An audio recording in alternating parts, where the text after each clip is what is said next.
Bonjour tout le monde et bienvenue dans Mes Lectures, l'émission qui parle de mes lectures, manga, BD ou comics avec toujours un tout petit peu de spoil. Comme d'habitude, si vous voulez mon avis sur un titre en particulier ou esquiver le spoil d'un titre en particulier, je vous renvoie à la barre YouTube ou en description où il y a le timer de chacun des tomes dont je vais parler aujourd'hui. Tant que j'y suis, en description, il y a un lien vers tous mes réseaux, Twitter, TikTok, Instagram et j'en passe. Et aussi, avant de commencer, mettez un petit pouce bleu, laissez un commentaire, partagez la vidéo, ça fait toujours plaisir.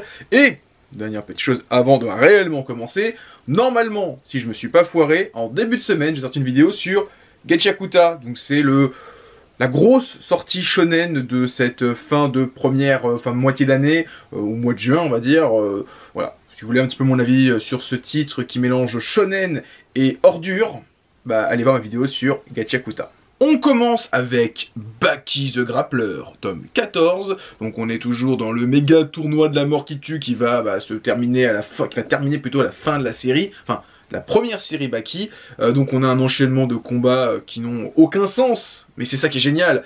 Notamment, là c'est vrai que comme je le disais la dernière fois, on est sur le début du tournoi, donc les combats sont assez rapides parce que souvent il y a un mec qui est très fort face à un mec qui est moyen, donc ils se font laver. Et quand les rapports de force ont commencé à se rééquilibrer parce que ça a été vraiment les plus forts, les combats vont être un peu plus longs, un peu plus généreux. Il y a le combat entre un judoka et un mec. Alors j'aime beaucoup le personnage parce que c'est celui qui est Bosozoku, qui est un Furyo, etc. Donc Banane, le Tokofuku, etc. Bon, lui c'est vraiment un motard pure souche, donc un Bosozoku japonais. Et il se fait péter le bras, et il lui dit « Ouais, tu veux me péter le bras? Bah tiens, je te montre comment on pète un bras !» Et genre il s'explose le bras, il est en miettes. Et dans la VF, il a une voix de canard. Donc il parle comme ça, il fait « Nya, qu'est-ce que tu racontes, mon nez ?» Et c'est à mourir de rire, parce que genre il s'énerve tout seul, et en VF, je trouve ça magnifique. Il y a le combat de Doppo Orochi face à un mec qui est juste un videur de boîte de nuit, genre en mode Mr. T, c'est génial. Il y a Guki Shibukawa qui se bat, donc dans l'anime c'est pareil, quand j'ai vu la série pour la première fois, étant plus jeune, genre on te présente le truc, genre le mec il fait 1m95 pour 200 kg face à un mec qui fait 1m40, tu te dis le rapport de taille, de poids est trop important, le grand va se faire péter la gueule. Bon, il se fait péter la gueule. Il y a aussi l'arrivée de Jack Hammer, qui vous allez voir qui est très important pour la suite, qui est un personnage que j'aime beaucoup, qui se dope, etc. C'est super intéressant, surtout par rapport au moment où a été créé Baki. Je sais pas du tout comment étaient vus à ce moment les stéroïdes dans le milieu du sport et surtout dans les sports de combat, mais voilà, c'est vraiment génial. Baki, The Grappler, c'est génial. Si vous n'avez pas encore commencé, dépêchez-vous parce qu'on approche quand même quasiment de la fin.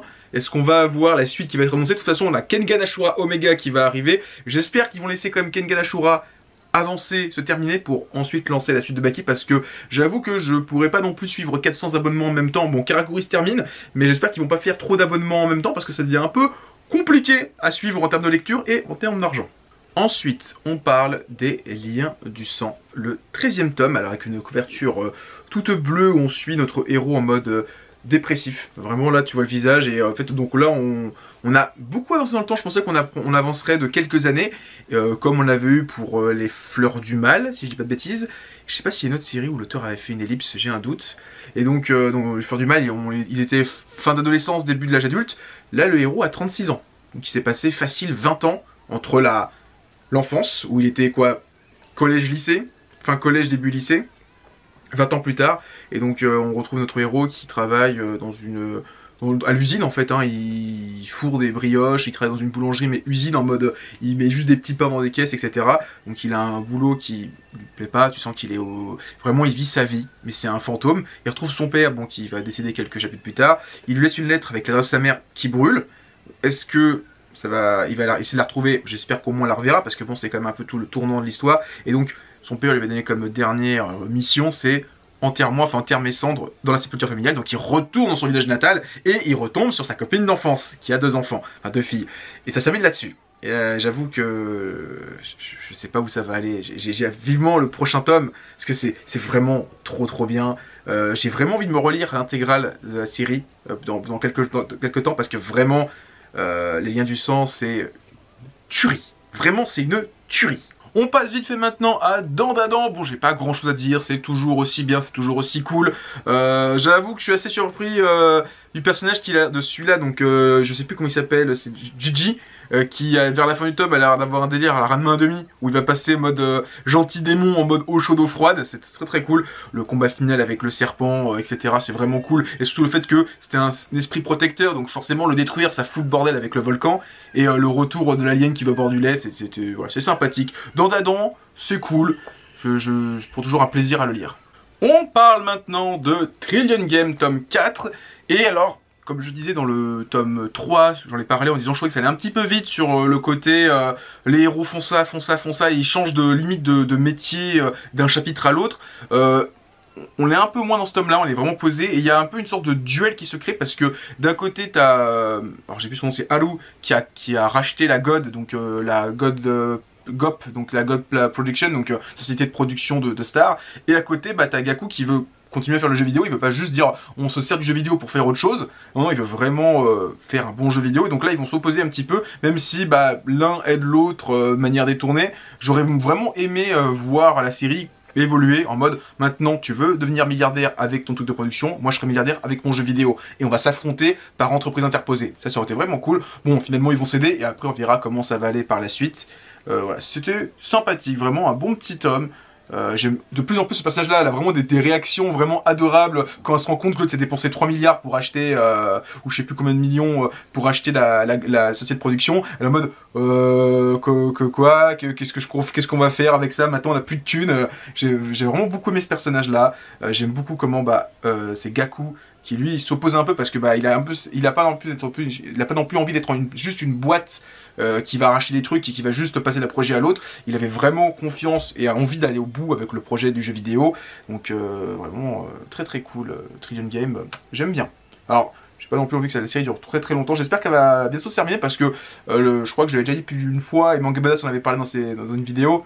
Le dessinateur, donc Ryuichiro Inagaki, avait annoncé qu'il voulait faire un manga sur Musashi, donc le samouraï qui est dans Vagabond, hein, c'est le héros de Vagabond. J'avoue que je suis hyper hypé par ça, donc j'espère qu'il va vite terminer ça pour faire son manga sur Musashi, parce que là je suis très très heureux de si ça sort, parce qu'en plus le monsieur est très âgé, donc j'aimerais pas que ça soit un manga qui ne puisse jamais sortir, parce qu'il sera décédé avant de le commencer. On passe maintenant aux éditions Pika, qui ont encore une fois sorti beaucoup de titres. Tout d'abord, je me suis pris le one-shot Nude Model, donc c'est alors par l'auteur de Blue Period, donc c'est Tsubasa Yamaguchi, je sais pas son nom. Sur la couverture, ça se voit, on voit vraiment, moi je vois vraiment Yatola. Et sur la première, alors c'est un recueil d'histoires courtes, il y a 3 histoires. Enfin, il y a 4 chapitres, mais il y a 3 histoires, dont un qui fait 2 chapitres. Les 2 premières sont vraiment très portées sur la chose. Enfin, ils sont toutes portées un peu sur la chose. Clairement, on sent quand même un côté, j'ai envie de faire un petit peu de cul. Genre, le premier, Nude Model, c'est l'histoire d'un mec qui perd un pari, qui doit aller voir une fille, et sortir avec elle, et coucher avec elle. Et pour essayer de la charmer, il va dire, tiens, tu veux dessiner des hommes nus? Bah tiens, moi je pose nu pour toi. Donc t'as beaucoup de scènes très érotisantes où le personnage est complètement à poil, et c'est clairement le héros de Blue Period, hein, vraiment dans son caractère, dans son visage, j'ai reconnu un petit peu Yatola. La deuxième histoire, c'est assez chelou, c'est l'histoire d'un garçon qui pour intercéder à faire lever le chapiteau, enfin, genre, il a un fantasme, c'est qu'il s'enregistre pendant qu'il fait des petits cris de jeune fille. Donc il transforme sa voix, et il s'enregistre, et après il fait ce qu'il a à faire. Et après il va se passer plein de choses autour de ça, c'est vraiment cool. Et la troisième histoire, c'est un peu un délire, alors en mode très érotique, vampire, suceur de sang, j'en dirai pas plus, qui la fin est hyper érotisante, encore une fois. C'est assez particulier. Blue Period est vraiment très... je vais pas dire solennel, mais très sérieux. On reste quand même dans un cadre très scolaire, où on fait des tableaux, etc. Et là, j'avoue de voir l'auteur, ou l'autrice, je sais pas si c'est une femme, du talent, de l'autrice, donc c'est une femme, faire des choses aussi osées, aussi érotiques, c'est assez particulier. Je me dis, merde, limite, Blue Period devient un peu décevant, quand tu sais que tout ce qu'elle peut faire, tout le talent et toute l'imagination qu'elle peut avoir. Mais voilà, en tout cas, Nude Model, je vous conseille. Si vous connaissez pas Blue Period, au moins pour vous faire un avis sur son style, lisez Nude Model. Franchement, c'est vraiment très très bien. On parle maintenant de Blue Period, tome 13. Alors oui, je suis passé au numérique sur Blue Period parce que je trouvais que certains tomes étaient bien, d'autres un peu moins bien. Donc je trouve que la série a été souvent en dents de scie. Et je me suis dit, je vais continuer à les prendre numérique parce que j'ai peur que sur le long terme, c'est une série qui me saoule un petit peu. Et alors, après Nude Model, je suis un peu déçu parce que je me suis dit, peut-être que j'aurais peut-être pas dû les prendre en numérique, continuer en physique, mais c'est un choix, je l'assume maintenant. Donc dans ce tome-là, j'ai trouvé, encore une fois, bien, mais pas ouf non plus. On a Yatola qui doit participer à pas à un concours, mais en fait ils ont un nouveau thème, c'est la culpabilité, et donc il va se creuser un peu les méninges pour trouver une manière de faire son arme et d'une manière différente, et donc il y a tout un délire. Alors c'est très artistique là, où en gros la culpabilité pour lui c'est l'œil, et donc en fait tu vas devoir, le tableau n'est pas là, c'est un trou, faut que tu vois le trou, et quand tu as le trou, il y a une caméra qui va filmer ton œil qui regarde ce qui se passe autour, et donc les gens vont voir l'œil. Donc il y a tout un délire très sur la culpabilité, l'œil, le regard, etc. des autres. C'est très particulier, j'ai pas forcément toutes les clés de compréhension en main pour bien avoir compris ce qu'il voulait faire. Voilà. Blue Pirates, encore une fois, c'est bien, mais c'est vrai que il y a des tomes où j'en ressors pas forcément voilà, fou furieux, je suis pas en train de me dire waouh c'était trop bien. Comparé à un autre modèle où j'ai vraiment kiffé les 4 histoires, là j'avoue que Blue Pirates j'étais un peu... Je me suis dit, je l'ai lu, j'ai fait oh bof, j'ai lu une nouvelle, j'ai dit merde, pourquoi elle fait pas des trucs comme ça l'autrice dans Blue Period, je comprends pas trop. Donc en tout cas, je continue la série en numérique, ça c'est sûr et certain, et on en reparlera quand le prochain tome sortira. Tant que j'y suis à parler de numérique, on va parler aussi de Windbreaker. Alors j'avais parlé des 2 premiers tomes quand ils étaient sortis, j'avais trouvé ça sympathique, je crois que j'ai pas parlé du tome 3, et en fait à la fin du tome 2, le tome 3 et le début du tome 4, on avait un gros arc où ils affrontaient un lycée rival dans un tournoi à 5 contre 5 où ils allaient chacun se battre l'un contre l'autre et celui qui a le plus de matchs victorieux a gagné. J'en sors mi-figue, mi-raisin, voilà, j'ai fini les 4 premiers tomes.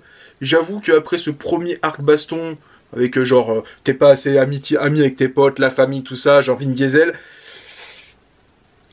ouais, c'est clairement pas ma came, je crois que je vais m'arrêter là. Alors l'arc suivant qui s'annonce avec l'un des 5 meilleurs élèves de seconde de la classe du héros, voilà, je voulais juste parler vite fait de Windbreaker pour ceux qui voulaient un petit avis après 3-4 tomes. Je crois que je vais passer mon chemin. Si ça sort en animé, peut-être que je regarderai l'animé pour me faire un avis et voir plus loin que le manga, mais ça marchera sur le public de Tokyo Revengers parce que clairement ça use les mêmes ressorts graphiques. Vraiment des beaux gosses, baston, l'amitié, on se serre les coudes, etc. Mais en dehors de ça, moi ça me parle pas. Vraiment, je suis plus enthousiasmé par un Rokunachi Blues et un Crows qui devrait sortir chez quelqu'un, peut-être, il y a une rumeur comme quoi, que Windbreaker. Voilà, vraiment, Windbreaker, c'est sympa, mais c'est pas le genre de lecture qui me galvanise complètement. Voilà. On parle maintenant de Fall Night of the Apocalypse. Alors oui, par contre, je les prends en physique parce que j'aime beaucoup le trait de Nakaba Suzuki, donc je veux avoir tous ces titres en physique. Là où d'autres titres, je m'en fous un peu plus. Donc c'est un peu bizarre de se dire que je préfère avoir ça en physique que d'autres titres. Certains vont me dire, mais vont s'insurger peut-être en commentaire. C'est mes choix, je les assume. Donc on est toujours dans la réunion des 4 cavaliers de l'Apocalypse, cette grosse bagarre où t'as un petit peu les premiers guerriers du chaos quand on voit Arthur se friter contre les cavaliers de l'Apocalypse. Grosse bagarre, c'est toujours aussi stylé. On a l'arrivée de Arthur, on a le retour de personnages historiques de Seven Deadly Sins. Alors j'ai plus leur nom. Mais c'est celle qui avait les yeux bridés et qui faisait des explosions avec son épée, et celle qui faisait de la glace, qui était un peu les premiers antagonistes de la série, qui était apparu au tout début, quand Meliodas essayait de récupérer les Seven Deadly Sins. Waouh, ça m'a fait un bien fou, et surtout, alors, c'est encore des trucs qui va encore être contre Nakaba Suzuki, c'est quand il y a l'un des personnages historiques qui revient, celle qui contrôle la glace, et qui était le mentor de Lancelot, qui dit « Ouais, je suis amoureuse de toi », tu fais « Meuf, t'étais amoureuse de son père ». T'as vu le gamin naître, tu l'as éduqué. C'est hyper malsain. Même moi, je trouve ça un peu malsain. Alors, certains trouvaient ça malsain avec Meliodas et sa copine. Mais on parle de... je trouvais ça encore un peu plus légitime. Mais là, j'avoue qu'il y a un peu le côté, je t'ai éduqué, j'étais amoureux de ton père et maintenant je transpose cet amour sur toi. J'ai pas trop compris, j'aurais préféré que ça soit... Enfin, là, en plus, c'est un personnage qui est un peu comme ça. Je trouvais que c'était plus logique de créer une sorte de triangle amoureux entre Arthur, Guenièvre et Lancelot, qui est le triangle amoureux des légendes arthuriennes, que ce personnage-là qui sort de nulle part, qui va rajouter une dose de complexité à déjà un schmilblick un peu chelou. Je sais pas où est-ce qu'il veut aller, et encore une fois, il y a toujours ce côté un peu pédobire, où les gens font « Ouais, il y a un personnage plus vieux qui est amoureux d'un personnage plus jeune », ou des fois, en plus, l'amour est réciproque, notamment, typiquement, Ban avec sa femme, où sa femme est super jeune, mais en fait, techniquement, c'est elle la pédophile, parce qu'elle a 1 million d'années, là où Ban a 25 ans. Mais celle qui a l'apparence d'une jeune fille, donc c'est un peu chelou. Et donc là, on recrée ça, en plus avec Lancelot, donc qui est déjà le fils d'une relation un peu chelou. C'est très particulier. Mais en tout cas, Fortnite of the Apocalypse, c'est toujours un super kiff. Et je prends beaucoup de plaisir à lire chaque tome. On termine maintenant la vidéo avec un comics. Alors je me suis fait un petit kiff après avoir vu le film Spider-Man Into the Spider-Verse. J'avais envie de bouffer de l'araignée, que ce soit en comics ou en série d'animation. Là je suis prêt, là j'ai envie de voir de l'araignée. Et en fait il y a peut-être 1 an et demi, 2 ans maintenant, je m'étais pris des comics Spider-Gwen dans la collection Next Gen. Donc c'était des comics à petit prix, c'est un peu l'équivalent de Urban Nomad chez Panini.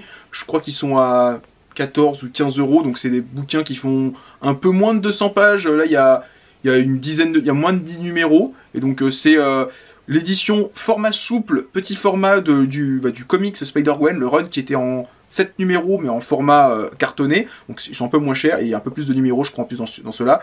Et en plus, récemment, il y a eu le numéro 3 qui est sorti, je pense pour lier avec la sortie du film Spider-Man Into the Spider-Verse. Et donc c'est tout le run sur le personnage de Spider-Gwen qui a été créé en 2015, alors qui était peut-être apparu un petit peu, mais là c'est vraiment son run centré sur elle. On découvre un petit peu son univers, qui est un peu montré dans Into the Spider-Verse, notamment. Alors ils ont déjà passé l'histoire du fait que Peter Parker est le lézard et qu'il est mort, qui est un peu l'origin story de Spider-Gwen. Et typiquement dans ce monde-là, il y a des trucs qui sont très drôles, c'est que par exemple, le Caïd est en prison. Sauf qu'il y a un nouveau Caïd, qui est un avocat aveugle, répondant au nom de Daredevil. Donc voilà, Matt Murdock est le caïd de ce monde-là.